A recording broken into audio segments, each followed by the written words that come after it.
When you think of power, you think of kings, rulers, and emperors who fought to keep their thrones.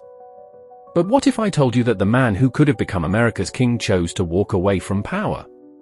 This is the story of how George Washington didn't just become the first US president, he invented what being a president means. And if you enjoy uncovering stories that reveal the hidden side of history, make sure you subscribe, because there's more to this man's story than most people realize.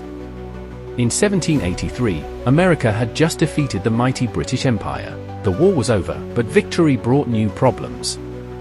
13 states stood divided. There was no real government, no leader, and no example to follow. The world had never seen a free nation without a king. Many feared that the young United States would collapse before it even began. In the middle of this chaos stood one man everyone trusted, George Washington.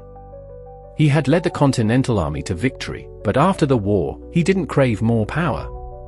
Instead, he went home to his farm at Mount Vernon, hoping to live a quiet life. But the people wouldn't let him rest. They saw him as the one person who could unite the new country. When the time came to choose the nation's first leader, there was no debate. Every single elector, 100%, voted for Washington. It remains the only unanimous presidential election in US history. But Washington faced a problem no one before him had ever faced. There were no rules for what a president was supposed to be. There was no guidebook, no traditions, nothing to copy. So he had to build everything from the ground up. He decided how to speak to the people. Some wanted to call him Your Majesty or Your Excellency. Washington refused both. He said, "Mr. President will do." Those simple words shaped American democracy. He built the first presidential cabinet for men like Thomas Jefferson and Alexander Hamilton. He established how to communicate with Congress, how to make decisions, and even how to set up the inauguration ceremony. Every little detail of what we now call the presidencies began with him. But there's something mysterious about Washington's leadership. You see, the people adored him more than any king. They trusted him completely. Some whispered that America didn't need a president at all, it needed a king. They wanted Washington to rule for life. It was the moment where history could have changed forever. If he had accepted the crown, America would have turned into another monarchy. Democracy would have died before it began. But Washington refused.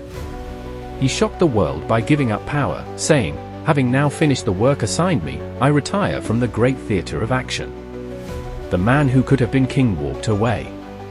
That decision alone may be the reason the United States still exists today. Washington served 2 terms, 8 years in total, and then chose to step down voluntarily. No law forced him to stop. He could have stayed in power for life, but he didn't. He simply walked away again, setting a tradition that every US president followed for more than 150 years. Before leaving office, he wrote a farewell letter to the American people, a letter that historians still study today. But what makes it haunting is what it warned about. Washington wrote that the greatest threats to the nation would not come from outside enemies, but from within. He spoke of political divisions, of foreign influence, and of the corruption of power. He called them the invisible dangers that could destroy a nation from the inside out. When you read those words today, more than 2 centuries later, they still feel strangely accurate, almost prophetic. It's as if Washington could see into the future, warning the generations that came after him about the same struggles we still face now. After leaving office, Washington returned to Mount Vernon as a private citizen. No royal guards, no throne, no luxury, just a man tending his land. His quiet departure sent a message across the world: true power is knowing when to give it up. Leaders in Europe were stunned. They couldn't understand why a man would willingly step away from total control. But Washington did, because he believed freedom was greater than any crown. He died only 2 years later, in 1799, but his legacy was already carved into the soul of a new nation. Every president since has followed the path he created. From the title of Mr. President to the 2-term limit, from the oath of office to the idea that the leader serves the people, not the other way around, it all began with George Washington. And perhaps that's the greatest mystery of all. A man who could have ruled forever chose to vanish quietly from power. Yet somehow, his influence became eternal.